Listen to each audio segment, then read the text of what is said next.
Hello and welcome to the 42nd episode of the Backburners. It's Sam Tiller. I'm Miles Walton. And I'm Dylan Sherman. Yay, we're all here. All back in the stewed. Wow. So exciting. Literally very exciting. Walked in, sat down, press record. Yep, we didn't even get to say hi to you. I know. You look tired. We're getting down to business. I am fucking exhausted. Little travel boy over here. Oh my God. I was up for 24 hours on Monday. Slept maybe 6 hours last night. Had an interview this morning. 6-hour drive. I didn't know you had an interview. That's insane. I had an interview this morning. It's been a wild 48 hours. Hey, you're alive. That drive can be brutal, I know. Dude, and I literally almost just died on the freeway. So I was in the far left-hand lane, and this guy was driving on the shoulder, like next to the fucking concrete wall next to me. And I was going like 85, and he's probably going like 100. And then we kind of came around a little bend, and he got probably 2 cars in front of me, and there was a fucking van sitting in the relief lane, and he had to swerve. He swerved over 3 lanes to get out of the way. It was wild. Jesus. Holy shit. Yeah. And at the end of your drive too, you're probably just exhausted. Yeah, it was right by the Fort Idaho Center, so I was 15 miles away. Dang. That's and nuts. the best part is we're all flying again on Thursday. I know. Oh my God. Yeah. You just don't even unpack. I gotta do laundry, dude. Yeah, I did all mine today because I knew you were gonna have a lot to do. Yeah. Anyways, we gotta make it quick today. Should we get into it? We got to get down to business. Down to business. Who wants to kick it off? Who wants to kick off Are You Serious? I think you should do it. Don't we have an ad read first? Oh, we do have an ad read. Who's doing it? Not me. I don't have my computer. Is it on the... It's not... God, I don't have it. Damn it. Sherman. Trav, you want... hold on. I leave for 2 weeks, and this is what this has come to? I know. It's are you serious? Falling apart. Do you need to find a new place to live that's actually within your budget? Are you looking for a place already adds stress to your already busy life? Chillo is here to cure that headache. Introducing the Chillo app, a place to find a rental home and roommates on the same platform. Simply create your profile, check out the rental listings available, message the verified lister, and tour the new place. Have a place available for rent? List it on Chillo with the same ease. And for a limited time, Chillo will donate $1 to Catch Idaho, a local nonprofit dedicated to ending homelessness in Idaho. Find your next place to live on Chillo. Download app store. Oh, God. Oh, no. Download in the App Store today. I'll finish that off for him. You were cutting in and out there. Just a little bit, but you got through almost the whole thing, and then you glitched. God damn it. All right. I guess I should kick off this Are You Serious? Are you serious? It's pretty hilarious. Yes. It honestly kind of made my day. That's fucked up to say, but I laughed really hard. Okay. All right. Well, I'm glad that my misery gives you pleasure. Always. All right. So this past weekend, I was in the Sin City, Las Vegas. It was my first time going. It was a great trip. I had a really good time with my dad, my dad's girlfriend, and my brother, right? It was great. Thursday we got in, Friday, and cut to Saturday. We're at lunch on the casino level at the Venetian. We're having lunch, whatever. I'm, hanging out. And my family goes upstairs to kind of get showered and ready and stuff. And I stay downstairs, run to the bathroom, and then run out to the roulette tables. And you're not allowed to have your phone out when you're gambling, or at least in the casino. You're supposed to keep it away, keep it in your pocket. And, I go to the roulette table. I lose about $100. I'm like, shit. So I text my brother. We're sharing a hotel room. I wanted to text him and say, hey, you got to bring me down some more cash. I'm hemorrhaging. And I feel my pocket, and my phone is gone. Oh my God, where is it? I don't know. It's not in my pocket. It's not on the ground. I'm not happy. And I had a couple of drinks. I was not like drunk at all. Maybe a little loose, sure, but not, a shit show, anything like that. Ran back to the restaurant we were at.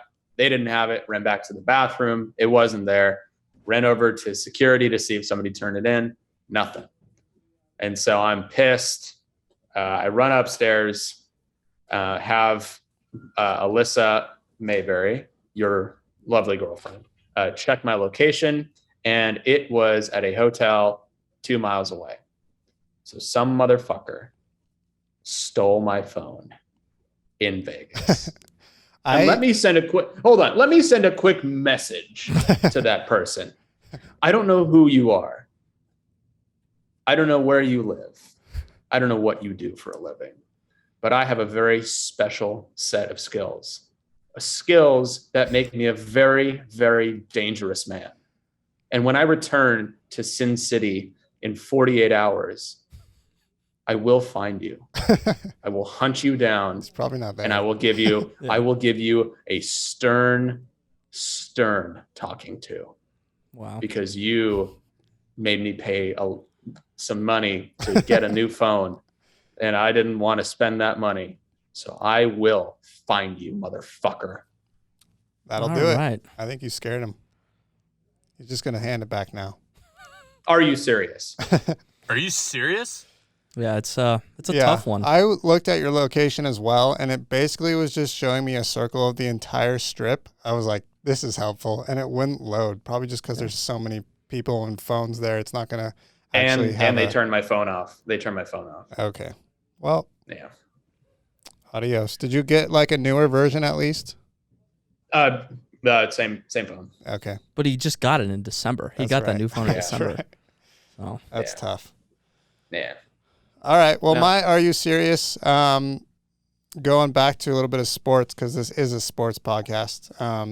After Russell Wilson was traded to the Broncos, he sold his beautiful home in Seattle and bought a new house for $25 million in Denver with its own basketball court and an indoor pool. It's absurd. I think it set the record for the most expensive family home, I think, in Denver. I saw he was selling his house in Seattle for like $39 million. Yeah, but that's in Seattle. Yeah, and that house is also a banger. Yeah. It's right on Lake Washington, right? I think it's pretty close to Bill Gates' house. Yeah, pretty insane. I don't know if I would assume your money would go a little bit further as far as the housing market in Denver. So it's probably just as big, just as nice. It's got its own basketball court and a pool. Pretty sweet. But yeah, I guess when you think about $25 million, one of the highest paid quarterbacks in the NFL. He signed a $200 million contract 3 years ago. Like, it's pennies to him. He's fine, yeah. And then he's got that Bose sponsorship. He's not hurting for cash. No, not at all. You got one on the spot? Are you serious? Yeah, I was actually kind of wanting to talk about this. Have any of you been keeping up with the NBA playoffs? Jason Tatum. Well, yeah, he went off. It's been really entertaining so far, but one of the craziest things I've ever seen is what's happening at the fucking Timberwolves games. Have you seen this? I haven't watched much of it at all. Oh my God, this lady, like last week, tried to glue herself to the floor. I did see that. Okay? And then like 3 or 4 days later, the lady chains herself to the fucking hoop. Like it's insane. I don't know why. I don't know, like it has something to do with the owner of the Timberwolves and like they're protesting him. But I don't know what it's for, but it's fucking hilarious. And the fact that the lady that chained herself to the hoop, like, got it done. And security didn't do anything while she was chaining herself. Like mid-game? Yes, like the game's going on, and she's chaining herself to, like, where the cameramen sit on the baseline, chaining herself to the hoop and locking it. And then she, like, got it locked, and then security was like, oh, we should probably do something about that.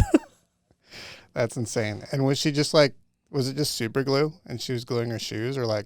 I think she Laying on tried the to floor? glue her hands to the floor. That is It was like outrageous. the picture I saw, she had like both hands like on the floor and like security was like surrounding her. So Jesus. yeah, it's like it's just so stupid. There's something in the water in Minneapolis, huh? Yeah. Oh my god, it just made me laugh. I don't know, like I haven't been keeping up on sports much in the last 2 weeks, but I saw that and it made me laugh. It was pretty funny. Yeah, that's insane. Who knows? People are fucking crazy. They know who she is Oh. now. Maybe she's just trying to get some followers. Yeah. She's doing it. Yeah, she did it for clout. Yeah. All clout. Yeah. Hopefully, I wouldn't be surprised. Yeah. Whatever. It's stupid. People. It just like proves that people are stupid and that they do stupid things. And it's amazing. I love it. Yeah, maybe it'll turn into like a tradition. Yeah, I just love all the crazy shit that like the crazy random shit that happens at sports games. Yeah. Like it's amazing. Yeah. Yeah. And that's definitely up there. Yeah. Well, Trying to glue yourself to a basketball floor. Oh, God. Well, this weekend, this Sunday, F1 is back after a week hiatus. Where's the race? The Emilia-Romagna. Imola. Oh, okay. Imola. I don't know how they pronounce It's it. Imola. Yeah, and I just found this out today. Earlier we had Italian Grand Prix, and I was like, I don't think that's what they call it, and it's because there's 2 races in Italy. Yeah, because they have Monza. Yeah. So This is an Emilia-Romagna. yeah. Little bummed. I mean, obviously I'm super excited for Vegas, but like I love this race. And Yeah. I want to be able to watch this one. I mean, maybe we pull an all-nighter. I'm sure we could find a bar with it on or something. I don't think that will be an issue. No. Yeah, maybe we'll be able to watch it. But this has always been one of my favorites just because of the top speed they get at. And the track has like 3 legit corners on it. It's so fast. And it'll be interesting. I did see some stuff about Ferrari not really bringing a lot of updates to their car this weekend, whereas Red Bull's going to try to change a lot, and we'll see if they can bring some speed and try to catch up to the pace of Ferrari. But this race is all about speed. Whoever's got that top speed is going to win. Then it's going to be Ferrari, right? I mean, they've showed the most pace so far this year. We'll see. Stuff always goes down on Imola. Last year, that crash with Max and Lewis. That was at Imola? Mhm. Yep, that was Imola. That was that first. No, that was Monza. Turn. You're getting the tracks mixed up. That's Monza. I don't think so. Trust me. I Because don't- Monza is called the Temple of Speed. Maybe I am getting the tracks mixed up. So then, Yeah. Okay. Well, what's your podium prediction? Both I of you. put Max Sainz Alonso. Really? Yeah, Okay. Alonso's looked good. He had an unfortunate Alonso. race. Yeah, He's racing for Alpine, right? yeah. Do they have a Red Bull powertrain? No idea. Okay. Because if they do, I wouldn't put 2 Red Bull powertrains on the podium. They're having issues. My podium, I put Leclerc, Max, and Sainz. Oh, you're totally right. I got the tracks mixed up. Yeah. Okay, still a cool track though, but and still pretty fast. Yeah. But I'm gonna stick with Max Sainz Alonso. I think Alpine's got a good car and that they can put a podium together. Beware of Mercedes. They had a really good race 2 weeks ago. Yeah, it seems like they're starting to close the gap to Ferrari and Red Bull. I mean, they're beating Red Bull in the constructors right now. So Yeah, Russell's second, I think, in the drivers. Is he? champion. Yeah, I think Yeah. so. Yep. Russell's. Yeah. Leclerc 1, Russell 2, Sainz 3, Checo 4, Lewis 5. Or even McLaren, they looked a lot better 2 weeks ago. Yeah, they were in the points, both of them. Yeah. but it's finally seeming like we're gonna get to what we originally wanted out of this season, which was 4 teams competing for the championship. And if Mercedes and McLaren can close that gap, then Yeah. And it's still so early that like these first 4 races, they don't really like matter that much at in the grand scheme of things. We still got like 19 races to go, 19, 20 races. So yeah, I mean, we'll see. And I think Red Bull's obviously got some reliability issues with their car, but I'm sure they'll get that sorted out. And yeah, we might get that four team race at the end, which would be sweet. Yeah. That's what we all want to see. Do you have a prediction, podium prediction? I'll go Leclerc, Sainz, and Russell for the second week in a row. It's a podium. Yeah. Okay. I just don't want Leclerc to get away. For the Drivers' Championship, Yeah, you mean? I want that to stay close. And if he Yeah. keeps winning, it's just going to. Yeah. Well, it's all up to Max, I think, at this point. Yeah, probably. But that's just real quick, Mom Spaghetti. Max Verstappen, 2 DNFs in 3 races. I knew you would say that. God, I love it. I love it. I fucking hate that guy with just a burning passion. And when I like saw that he was out of the race, I couldn't have been happier. It was amazing. So he does complain a lot. You weren't able to watch it? No, because ESPN doesn't work in Europe. Oh, I did not know that. Yeah, I tried to because the race was at like 8 a.m. In Ireland, and so like I woke up at like 7:30, and I was like, oh, I'm just like gonna pull the race up on my phone, and I couldn't do it, and then I tried to like crack stream it, and it didn't work, and yeah, so I was just like following along with it in the F1 app, but that wasn't very exciting. Yeah, I mean, it's not like he was going to win anyways.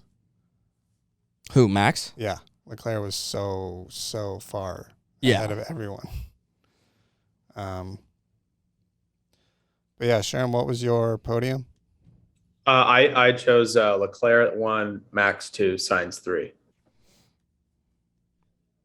Very similar. So kind of keeping trends with the first part of the season where Red Bull and Ferrari are kind of interchangeable. Well, in other news, next week the NFL draft. Does that really start next Thursday? It's next week. Damn. Yeah, man. Kind of sneaking up on me this year. It kind of did out of nowhere, which is kind of nice. Because we kind of get we get a little spoonful of football in the spring. Mm-hmm. For me, it's going to be a weekend of high anxiety because Lord knows what Pete Carroll and John Schneider are going to do to destroy now that they actually the have franchise. picks. They're gonna trade down. They're gonna. Because that's what they always trade out of the first round. So yeah, that's what they're going to do. Are they going to get a quarterback? I think they're going to stick with Drew. I hope they don't. Unless there's tremendous value, unless they get one in the 3rd round, or so they're picking at 9. They trade. Let's say they trade with Baltimore, get the number 14, and I think 46. So now they're picking at 14, 40, 41, 46. You get a quarterback in there in the 40s. Okay, not great. Yeah. But part of me is like, this is the highest they've been able to draft since I think 2010. Definitely Definitely since Russell was drafted. Oh yeah, I think for sure since Russell was drafted. Get an edge rusher. Get somebody who can rush the passer. Then they should trade up into the top 5. I don't think you need to. I think you can still, as long as there's a couple linemen taken, you can still get a solid edge rusher at 9. I think Thibodeau at 9. I doubt he falls that far. I think Jermaine Johnson. He's an edge out of Florida. He's kind of been projected all over the place in the first round, from like mid 20s all the way down to like top 10. He's a beast. I would love to see them get him. I would expect them to take a running back too in the 2nd or 3rd round. Why? But just call it because Pete. Maybe you can just instill some advice into Pete. Give him a ring. Let him know what you want. So, dude, like they have Rashad Penny, so give him another year. See if he can stay healthy. See if he can continue doing what he was doing at the end of last year, and then if he's not, then go get a running back next year. There's no point in wasting a draft pick this year on running back. It's not one of the needs. At this point. I think it's what I don't agree with it either. I think it's something that they'll do. I think they'll also take a linebacker, and I think they'll get that's tackle, a need because they haven't I got. thought Penny looked really good when he was healthy. He looked great, but the problem is, can he stay healthy? Yeah, that's true. That's been his problem his whole career. Yeah, I don't know. I haven't really kept up on it because I don't feel like there's as much hype around the draft this year because there's not that one quarterback or that handful of quarterbacks like we had last year. So I just don't feel like people are as excited about it because there's not that top like just group of guys that everybody's excited to see where they go. You know who I've been spending way too much. You know who I'm excited about? Who? And I'm going to go ahead and say that whoever gets this player is going to win a Super Bowl within 3 years. Jesus. You know who I'm going to say? Oh my God. I know who you're gonna say. Guess what? Before you Drake London. Okay. Listen. Top 15, probably top 15. Listen. Oh, he's going to go up there for sure. Listen, he's a great wide receiver, and I think he's going to be a really, really good NFL player. But you do not win Super Bowls because of receivers, and that is a fact. You win them the because Giants, of Drake London. The Giants won more games when Odell Beckham was injured than they did with him on their roster. Okay? There is, when you have these crazy good wide receivers, they're prima donnas and they demand an insane amount of cap space. Wide receivers do not make or break your team. Fucking Tom Brady won a Super Bowl with Chris Hogan as his number 3 receiver. That kid played lacrosse in college, okay? You do not need top-tier wide receiver talent to win a Super Bowl. It's not going to make or break your team. You make a lot of good points. But this isn't just some Joe Schmo wide receiver. My God. This is Drake London. He's not the next Yes, he is. Julio Jones or A.J. Brown. Like, you can't put him in that class. Didn't he like break his ankle or something? I forget. Tear his ACL. I thought he got hurt in like the middle of the year. He did get hurt. I forget what it was. Because USC was like, we're going to give him the ball 30 times a game. He was their only weapon. Yeah, there was that one game, I think he had 18 catches. It was against Notre Dame, yeah. And then like he got hurt like the next week, and everybody was like, well, why did he get hurt? Maybe because he caught the ball 30 times. Yeah. Jesus. That was something else. But yeah, I'm excited to see where he goes. I've been spending too much draft because I feel like I haven't paid proper attention in the past. So now I'm a fucking. As much as I know I've been on many rants about draft experts, and I'm not here to solicit my opinions, but kind of sounds like you are. I'm not Mel Kiper. I'm not Mel Kiper. I'm not. That guy's out of his mind. Yes, he is. I don't know. Like I love the draft, but I hate the build up to the draft. It's just. I would agree. It's so infuriating. Like all these talking. I mean, talk about beating a dead horse on this show, but we have just beat this to death. And why do they drag it out so long? You could easily get it done in a day. Money. Yeah. It's all about money. Yeah. Just show me in a day. Like, well, ticket revenue from the venue, TV contracts to the ESPN. Yeah. Well, and I understand why they like give them time to make these picks, especially like in the later rounds. But do you really need 10 minutes to make the first selection? Like if you don't know who you're taking with the number 1 overall pick before draft night and you're like, oh, we got 10 minutes, let's figure it out right now. Like that's insane. And they always wait, and it's frustrating, but I understand why they do it because they are making multi-million, sometimes multi-billion-dollar decisions here. And so these they leave no stone unturned when you are drafting a player. So I get why it takes so long, but does it need to take 4 days? No. No, not at all. 10 minutes, like you said, those first few picks, that's way too much time. It's way too much time. It's ridiculous. And they always bleed it down to like the last 30 seconds and then like, oh, the pick's in. Jesus. I think it should be 5 minutes. I think each team should get 5, maybe 6. I think the first team should have 30 seconds. Make your fucking pick. Let's go. Yeah, you've had months to think about it. I agree. Over, under, Goodell gets booed 26 times.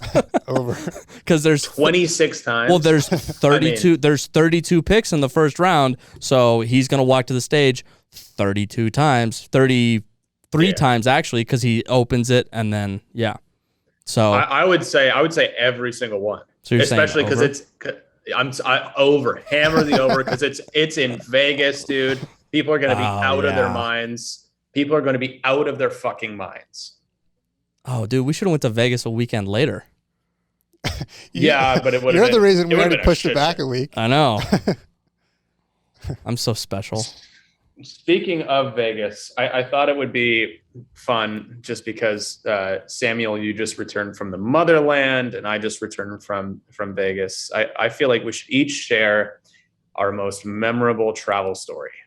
From this past trip or just like overall? Just in general, overall, something that sticks out to you. Okay. Well, I mean, I was just in Ireland for 12 days, and so the thing that really stood out for me was the Cliffs of Moher.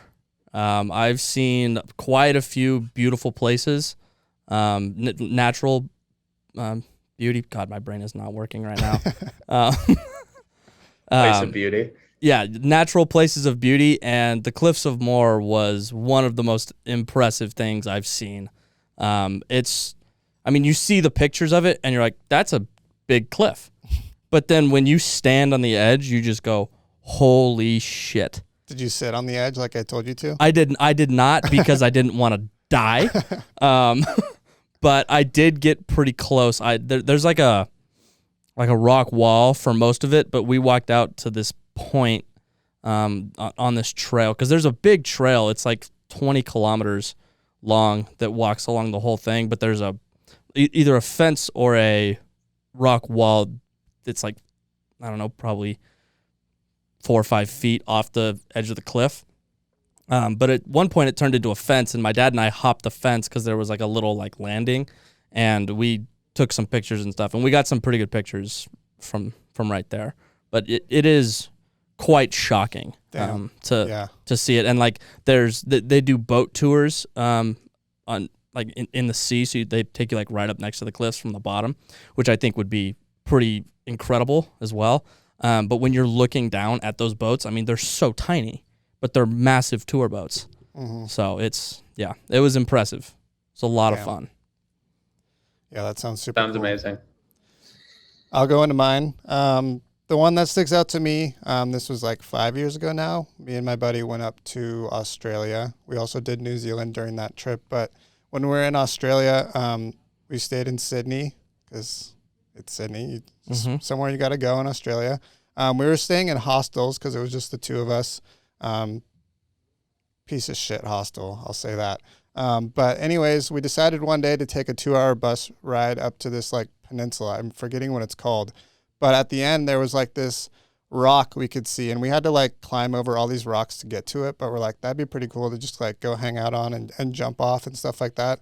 We had our trunks on. So we just walked out there, jumped off the rock a few times, just kind of hung out there for a bit. And on the way back, my buddy Luke was like making fun of me because I kept like stumbling my step on these rocks and like almost tripping.